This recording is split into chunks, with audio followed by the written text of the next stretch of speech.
Welcome at My Love's Melody and Message. Ako po si My Loves. Ngayong araw ay magbabahagi ako ng mensaheng biblikal mula sa aklat ng Diyos para sa bawat batang gustong sumunod sa kanyang kalooban. Ang Diyos ay hindi makadiyos.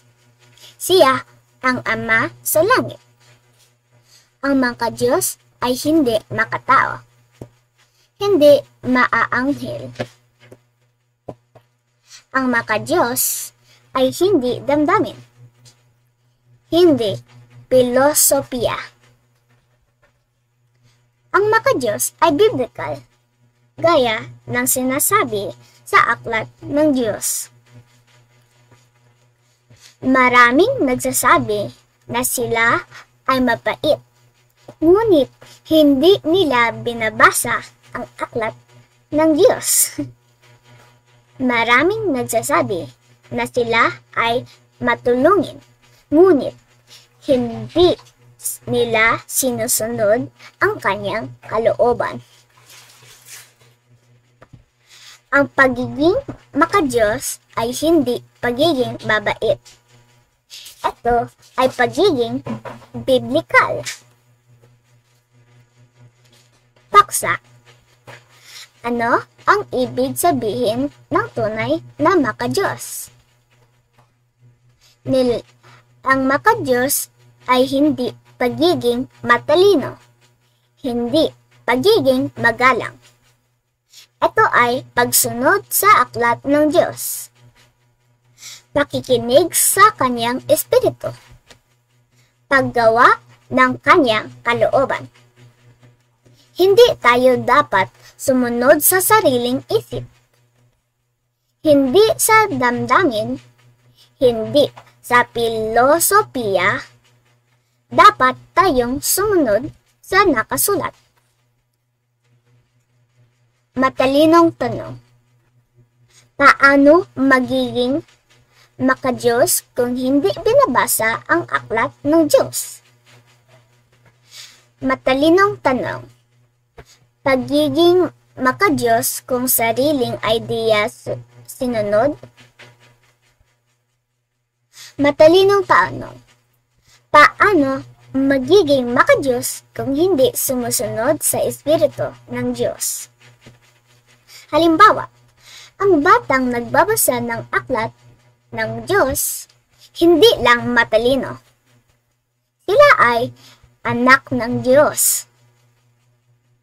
Halimbawa, ang ina na sumusunod sa kanyang asawa, hindi lang mabait. Sumusunod siya sa kalooban ng Diyos.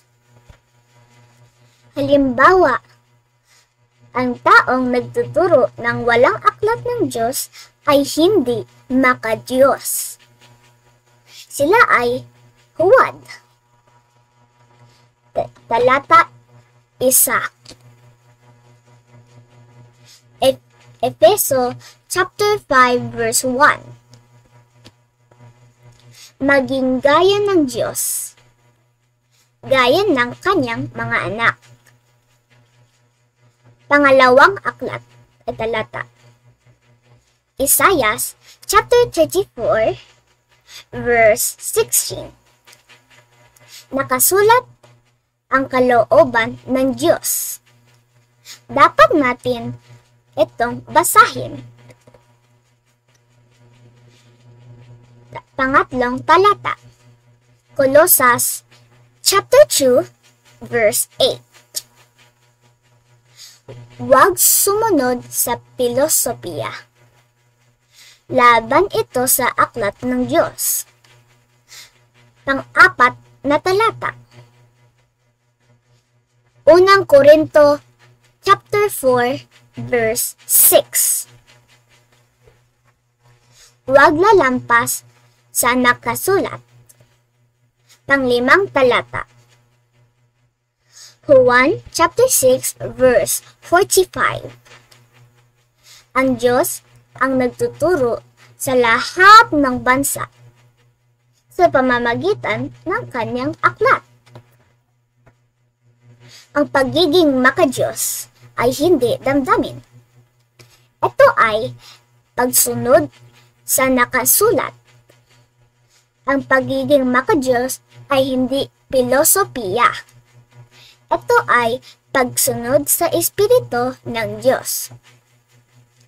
Ang pagiging makadiyos ay hindi pagiging tao. Ito ay pagiging anak ng Diyos. Ang aklat ng Diyos ay totoo. Ang Espiritu ng Diyos ang guro. Buod. Ang makadiyos ay hindi pagiging mabait. Ito ay pagiging biblikal. Ang makadiyos ay hindi pagiging matalino. Ito ay pagiging masurunin. Ang makadiyos ay hindi pagiging tao. Ito ay pagiging anak ng Diyos. Dapat tayong magbasa. Dapat tayong sumunod. Dapat tayong magpakababa. Iyan ang ibig sabihin ng tunay na makadiyos. Maraming salamat sa panonood. At My Loves, Melody and Message! Ako po si My Loves. Paki-like, share, at subscribe para sa mas marami pang mensaheng biblikal. Hayaan mong ang himig ng Diyos ay pumasok sa puso mo at ang kanyang mensahe ay manatili sa buhay mo. Pagpalayain kayo ng Diyos. Love you. God bless. Pagpalain.